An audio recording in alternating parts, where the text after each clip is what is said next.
अस्सलाम वालेकुम स्टूडेंट्स आज की वीडियो में हम ninth class biology federal board का जो आज पेपर हुआ है उसमें जो हार्ड एरिया का जो पेपर है उसका सलूशन अभी हम डिस्कस करेंगे। तो इसमें सबसे पहले हमारे पास शॉर्ट क्वेश्चन है। यहाँ ब्रांचेज ऑफ बायोलॉजी और एरिया ऑफ स्टडी आपसे पूछा गया था। हिस्टोलॉजी टिश्यू से रिलेटेड होता है, पैलेंटोलॉजी फॉसल्स की स्टडी को कहते हैं, पैथोलॉजी डिफरेंट डिजीज़ की स्टडी को कहते हैं कि वो बॉडी को किस तरह से मुतासिर करती हैं। प्लांट पैथोलॉजी के अंदर हम प्लांट से रिलेटेड डिजीज़ को स्टडी करते हैं और ह्यूमन पैथोलॉजी के अंदर हम ह्यूमन से रिलेटेड डिजीज़ को स्टडी करते हैं। इसके बाद कंप्लीट द टेबल, इस तरह से ऊपर वाले टेबल की तरह एक और टेबल आपसे पूछा गया था। इंटरमीडिएट फिलामेंट्स के अंदर कौन सी प्रोटीन मौजूद होती हैं, केराटिन और विमेंटन। और इसके अलावा माइक्रोट्यूब्यूल्स के अंदर ट्यूबुलर प्रोटीन्स मौजूद होती हैं, माइक्रोफिलामेंट्स के अंदर एक्टिन प्रोटीन्स मौजूद होती हैं। इसके बाद अल्टरनेशन ऑफ जनरेशन के बारे में आपसे पूछा गया था। प्लांट के लाइफ साइकिल के अंदर आपको पता है स्पोरोफाइट जनरेशन जो है उससे गेमेटोफाइट जनरेशन बन रही होती है। स्पोरोफाइट स्पोर्स बनाती है और वह स्पोर्स ग्रो करके गेमेटोफाइट बनाते हैं, गेमेटोफाइट गैमेट्स बनाते हैं और गैमेट्स फ्यूज़ करके जाइगोट बनाते हैं और वो जाइगोट दोबारा से स्पोरोफाइट बना देती है। यानी प्लांट्स के लाइफ साइकिल के अंदर ये दोनों जनरेशन एक दूसरे के साथ अल्टरनेट कर रही होती हैं, इसे अल्टरनेशन ऑफ जनरेशन कहते हैं। Alternation of generation is reproductive cycle in which organisms alternate between two multi cellular stages. मतलब ऑर्गेनिजम्स के लाइफ साइकिल के अंदर जो दो जनरेशन होती हैं जो एक दूसरे के साथ अल्टरनेट करती हैं। Haploid gametophyte generation that produces gametes and diploid sporophyte generation that produces spore alternate with each other during organisms life cycle. इसके बाद lipid contain double amount of energy. Lipids के अंदर डबल अमाउंट ऑफ एनर्जी क्यों मौजूद होती है? क्योंकि इनके अंदर हाइड्रोकार्बन की लॉन्ग चैन होती हैं और उन हाइड्रोकार्बन की लॉन्ग चैन के अंदर ज़्यादा कार्बन हाइड्रोजन बॉन्ड्स होते हैं और ज़्यादा कार्बन हाइड्रोजन बॉन्ड्स आपको पता है जो हमें एनर्जी मिलती है सेलुलर रिस्पायरेशन के अंदर वो इन्हीं कार्बन हाइड्रोजन बॉन्ड्स के टूटने की वजह से बनती है। चूँकि लिपिड्स के अंदर ये कार्बन हाइड्रोजन बॉन्ड ज़्यादा होते हैं इस वजह से ये इनके अंदर ज़्यादा अमाउंट ऑफ एनर्जी स्टोर होती है। These bonds release large amount of energy when break down during cellular respiration making lipids more concentrated energy source than carbohydrates and proteins. इसके बाद नेक्स्ट है what is meant by metabolism, differentiate between catabolism and anabolism. Metabolism हमारी body के जितने भी chemical reactions हमारी body के अंदर हो रहे होते हैं उन्हें मेटाबॉलिज्म कहते हैं। कैटाबॉलिज्म मतलब break down of complex substances, जैसा कि सेलुलर रिस्पायरेशन में तोड़ा जाता है। इसकी एग्जांपल में सेलुलर रिस्पायरेशन जैसे ग्लूकोज को तोड़कर उससे एनर्जी लेना। एनाबॉलिज्म मतलब सेंसिस ऑफ कम्प्लेक्स सब्सटेंसेस, जैसे कि फोटोसेंसिस, प्लांट्स फोटोसेंसिस के अंदर अपनी फूड बनाते हैं, ग्लूकोज बनाते हैं सिंपल चीज़ों को जोड़कर। इसके बाद आर्की और यू बैक्टीरिया, ये दो डोमेन्स हैं, इनके दरमियान आपसे डिफरेंस पूछा गया था। आर्की की सेल वाल के अंदर पेप्टाइडोग्लाइकिन नहीं होता, यू बैक्टीरिया की सेल वाल के अंदर पेप्टाइडोग्लाइकिन होता है। आर्की जो है वो एक्सट्रीम एनवायरनमेंट में रहते हैं, बहुत ज़्यादा हॉट स्प्रिंग्स के अंदर, साल्टी लेक्स के अंदर, जबकि यू बैक्टीरिया, इनमें से कुछ बैक्टीरिया ऐसे होते हैं जो कि इन कंडीशंस में रहते हैं, मतलब कुछ साल्टी इन्वायरमेंट में भी रहते हैं और कुछ हाई टेम्परेचर में, लेकिन बहुत ज़्यादा हाई टेम्परेचर में नहीं रहते जितने टेम्परेचर में आर्की रहते हैं।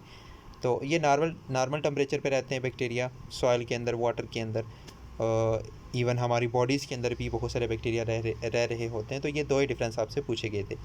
इसके बाद identify the event of meiosis shown in figure. अच्छा ये ना मैंने यहाँ पे मेंशन नहीं किया, इस तरह से क्रोमोसोम मेंशन थे और वो क्रोमोसोम के दरमियान उन्होंने क्रॉसिंग ओवर शो करवाई हुई थी।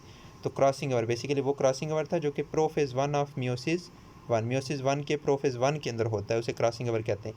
और क्रॉसिंग ओवर के अंदर आपको पता है जो होमोलोगस क्रोमोसोम होते हैं उनके दरमियान जेनेटिक मटेरियल एक्सचेंज होता है।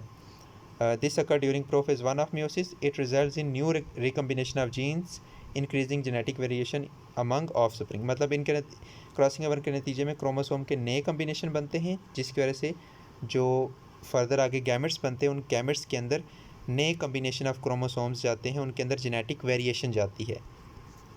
अच्छा इसके बाद नेक्स्ट है how meiosis contribute to genetic variation. जैसे कि अभी हमने पहले डिस्कस किया, मियोसिस के अंदर होता है क्रॉसिंग ओवर जो कि प्रोफेज़ 1 के अंदर होता है, जिसकी वजह से होमोलोगस क्रोमोसोम के दरमियान जेनेटिक मटेरियल एक्सचेंज होता है। जब जेनेटिक मटेरियल एक्सचेंज होता है तो क्रोमोसोम के ऐसे कम्बिनेशन बनते हैं जिनके अंदर चेंजेस होती हैं, या फिर आप ऐसा कह सकते हैं नए कम्बिनेशन वाले क्रोमोसोम्स बनते हैं जिनके अंदर जेनेटिक वेरिएशंस होती हैं, ठीक है, जेनेटिक चेंजेस होती हैं जिनके अंदर ऐसे कम्बिनेशंस ऐसे क्रोमोसोम बनते हैं after crossing over. Independent assortment of chromosome, अब ये प्रोसेस तो काफ़ी कॉम्प्लिकेटेड है, अगर मैं एक्सप्लेन करने लगूँ तो बेसिकली ये दो स्टेप्स होते हैं, क्रॉसिंग ओवर और इंडिपेंडेंट असॉर्टमेंट ऑफ क्रोमोसोम, जो कि मियोसिस 1 के मेटाफेज़ 1 के अंदर होता है। इन दोनों प्रोसेसेस की वजह से जो मियोसिस के नतीजे में गैमेट्स बनते हैं ना, वो गैमेट्स जेनेटिकली क्या होते हैं, डिफरेंट होते हैं। मतलब हमारी बॉडी के अंदर जितने भी गैमेट्स बनते हैं ना, जैसे ह्यूमन की बात करूँ, मेल की बात करूँ, तो उनके अंदर रोज़ाना बहुत सारे लाखों की तादाद में इमेच्योर स्पर्म्स बनते हैं, ठीक है। अब वो जो इमेच्योर स्पर्म्स होते हैं वो सारे के सारे स्पर्म्स एक दूसरे से डिफरेंट होते हैं। बहुत रेयर चांस होता है, बहुत रेयर केस होता है कि एक स्पर्म किसी करोड़वें दूसरे स्पर्म के साथ मिलता जुलता हो, और उसकी रीज़न क्या है, उसकी रीज़न मियोसिस के अंदर होने वाले ये डिफरेंट इवेंट्स हैं, ठीक है। तो ये दो इवेंट्स जिसकी वजह से मियोसिस जो है वो सोर्स है जेनेटिक वेरिएशन का। इसके बाद why transpiration is called necessary evil. Transpiration is necessary evil because इसकी वजह से प्लांट्स को कूलिंग इफेक्ट मिलता है।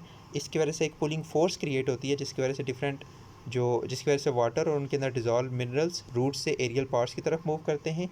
इसके अलावा कीप सेल टर्जिड, इस ट्रांसपायरेशन की वजह से सेल प्लांट्स के अंदर टर्जिड रहते हैं और प्लांट्स को सपोर्ट मिलती है और वो ज़मीन के ऊपर खड़े रहते हैं, ठीक है। नॉन वुडी प्लांट्स की बात कर रहा हूँ।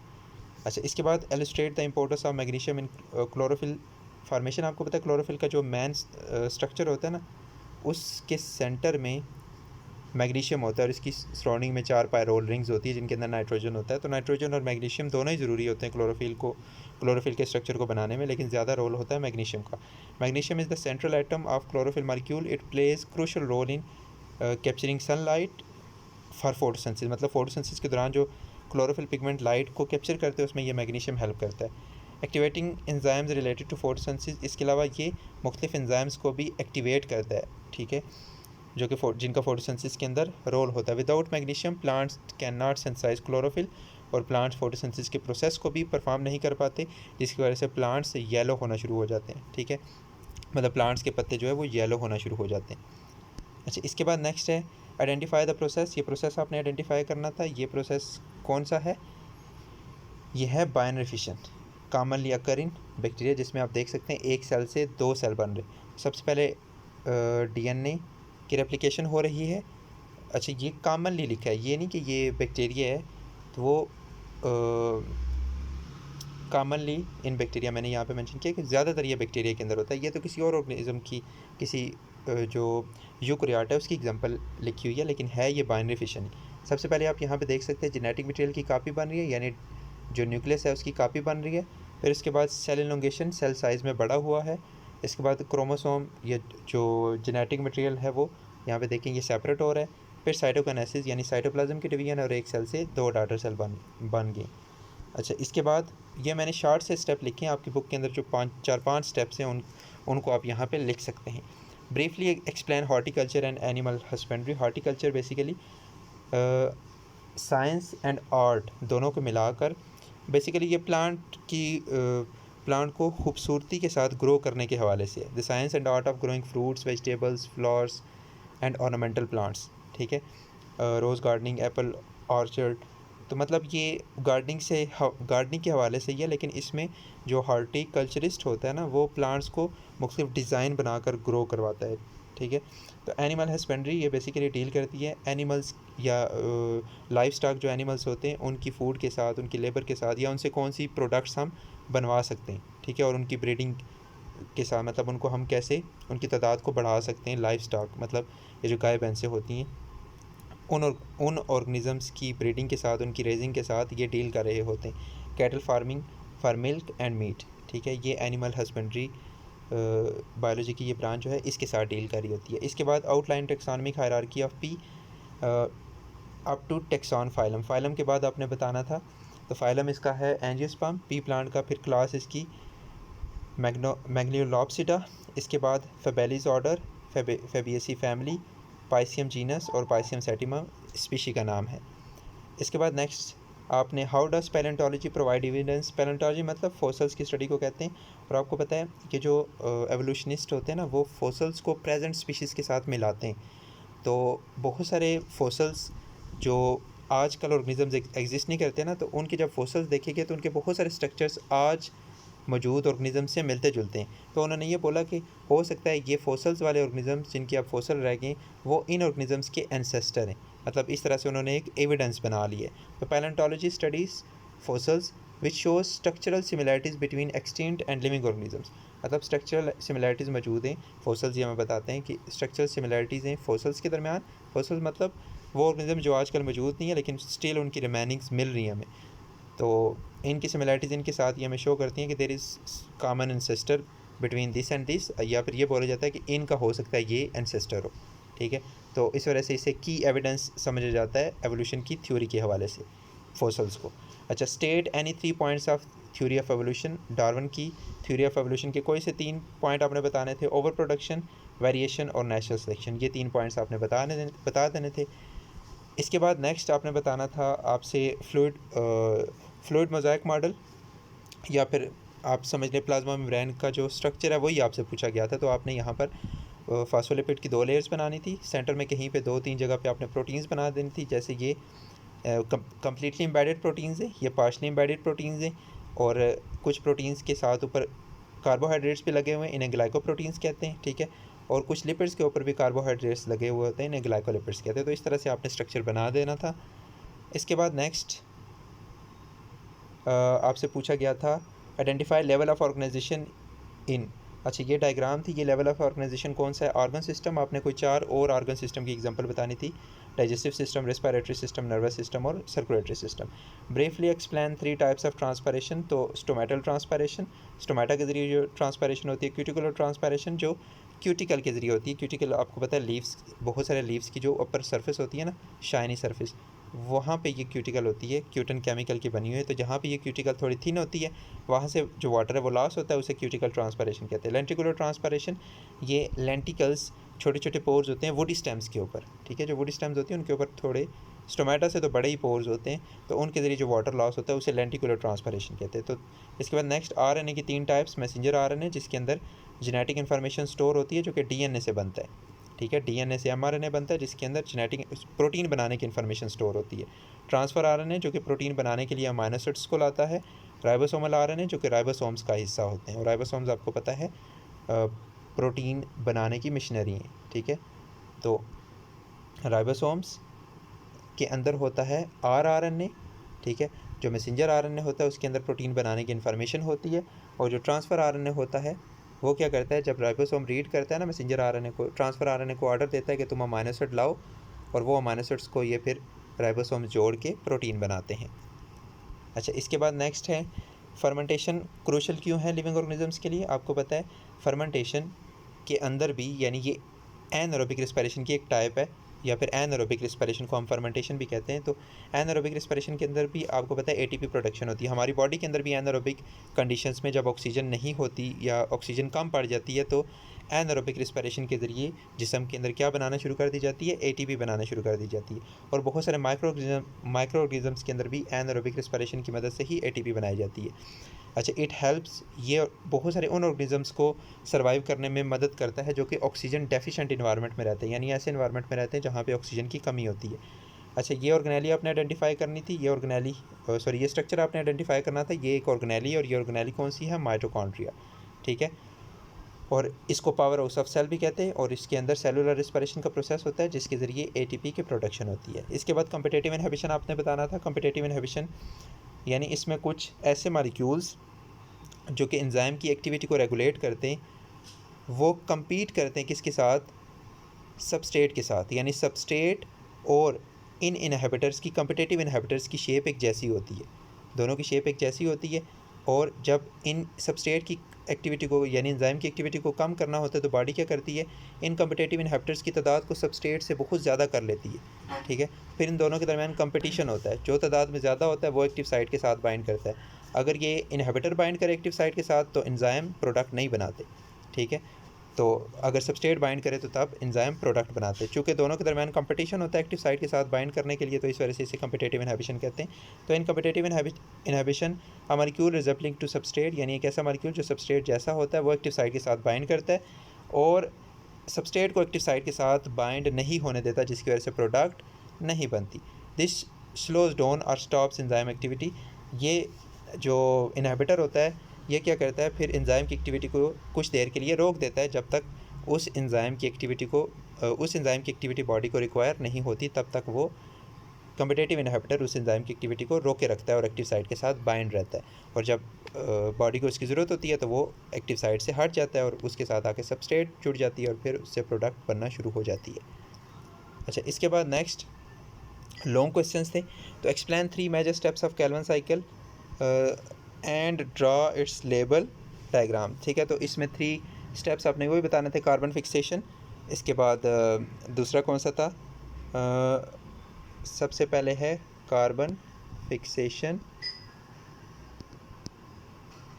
इसके बाद रिडक्शन दूसरा स्टेप, और तीसरा है रीजनरेशन।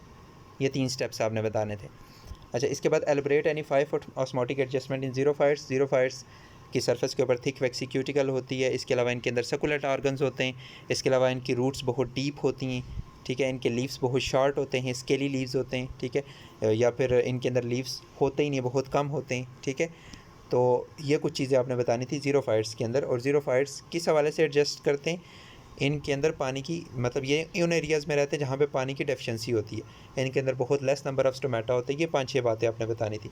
इसके अलावा स्टमक का क्रॉस सेक्शन आपने बनाना था, और उसमें एपिथेलियल टिश्यूज़ जो कि सबसे बाहर भी होते हैं और अंदर भी होते हैं। एपिथेलियल टिश्यूज़ बेसिकली यहाँ पे मौजूद होते हैं म्यूकस रिलीजिंग सेल्स, और यहाँ पे ग्लैंड्स भी होते हैं। ठीक है, यहाँ से ही इन एपिथेलियल सेल से ही म्यूकस रिलीज़ होता है और यहीं से ही डाइजेस्टिव एंजाइम्स रिलीज़ होते हैं। इसके अलावा कनेक्टिव टिश्यूज़ भी स्टमक के अंदर होते हैं। इन कनेक्टिव टिश्यूज़ का काम होता है, ये जो एपिथेलियल लेयर होती है इसको जोड़ना मसल्स की लेयर के साथ, मस्कुलर लेयर के साथ। आपको पता है स्मूथ मसल्स होते हैं स्टमक के अंदर, तो इन दोनों को जोड़ते हैं ये कनेक्टिव टिश्यू। ठीक है, सपोर्ट भी फ्राहम करते हैं।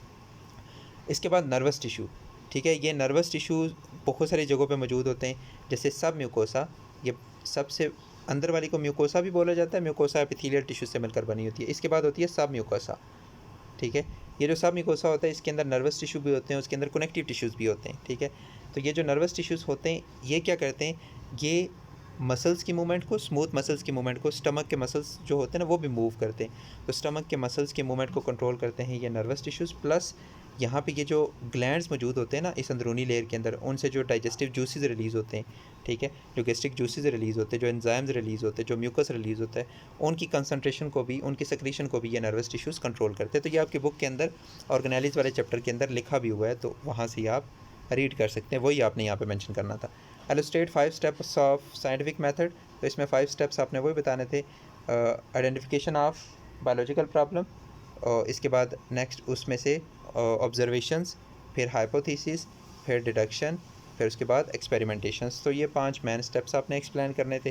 किसी एग्जांपल के साथ भी एक्सप्लेन कर देते थे, ऐसे कर सकते थे, ऐसे भी एक्सप्लेन कर सकते थे। इसके बाद गाल्जी ऑपरेटर्स आपको पता है, तो इसका स्ट्रक्चर, इसको डायग्राम आपने इस तरह से बनानी थी। ठीक है, इसका एक सिस फेज़ होता है, एक ट्रांस फेज़ होता है। ठीक है, एक फार्मिंग फेज़ होता है, दूसरा मैच्योरिंग फेज़ होता है। तो ये थोड़ा सा आपने एक्सप्लेन करना था। इससे फिर वेजिकल्स बनती हैं, इससे लाइजोसोम्स बनते हैं, तो ये इसके फंक्शंस होते हैं। ठीक है, इसके बाद फ्लावरिंग प्लांट्स का लाइफ साइकिल आपने ड्रा करना था, और फीमेल गेमेटोफाइट कैसे बनती है, जिसके अंदर आपको 3 पार्ट्स, यानी ये जो ऊपर वाले 3 cells, antipodal cells, fusion nuclei, egg और साइनर्जिड, ये पूरी फीमेल गेमेटोफाइट होती है। ये कैसे बनती है ये आपने बताना था। ठीक है, मतलब एक्सप्लेन करना था, लिखना था, और बाकी आपने पूरा लाइफ साइकिल ड्रा करना था। इसके बाद draw cell cycle and explain 3 main steps.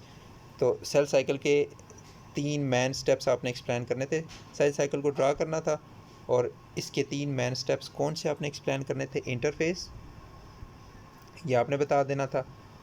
और अब सेल साइकिल को उस तरह से नहीं, इसका स्केच ऐसे बनाना था। ठीक है, कि सेल साइकिल के अंदर क्या होता है। तो इसके बाद इंटरफेस के बाद आप इस इंटरफेस के भी 3 फेजेस एक्सप्लेन कर देते, G1 फेज़, S फेज़ और G2 फेज़। इसके बाद आपने बताना था M फेज़। वो M फेज़ 2 तरह का होता है, या तो मियोटिक होता है या तो माइटोटिक होता है। ठीक है, उनको भी जस्ट ब्रीफली एक्सप्लेन करना था। यानी माइटोटिक में एक सेल से 2 डॉटर सेल बनते हैं और मियोटिक में एक सेल से 4 डॉटर सेल बनते हैं। बस यही आपने इस तरह से एक्सप्लेन करना था, जनरली एक्सप्लेन करना था। इसमें कोई स्पेसिफिक नहीं जाना था आपने कहीं भी, जनरली जाना था। अच्छा, double helix structure of DNA, जो वाटसन क्रिक ने डबल हेलिक्स स्ट्रक्चर डीएनए का बताया था, वो आपने बताना था कि डीएनए के अंदर किस तरह से 2 स्ट्रैंड होते हैं, दोनों स्ट्रैंड एक दूसरे को ओवरलैप किस तरह से कर रहे होते हैं, और एक स्ट्रैंड की जो न्यूक्लियोटाइड होती हैं वो दूसरे स्ट्रैंड की न्यूक्लियोटाइड के साथ किस तरह से जुड़ी हुई होती हैं, कौन सी न्यूक्लियोटाइड के दरमियान डबल बॉन्ड होते हैं और कौन सी के दरमियान ट्रिपल बॉन्ड होते हैं। आपने इसको इस तरह से एक्सप्लेन करना था।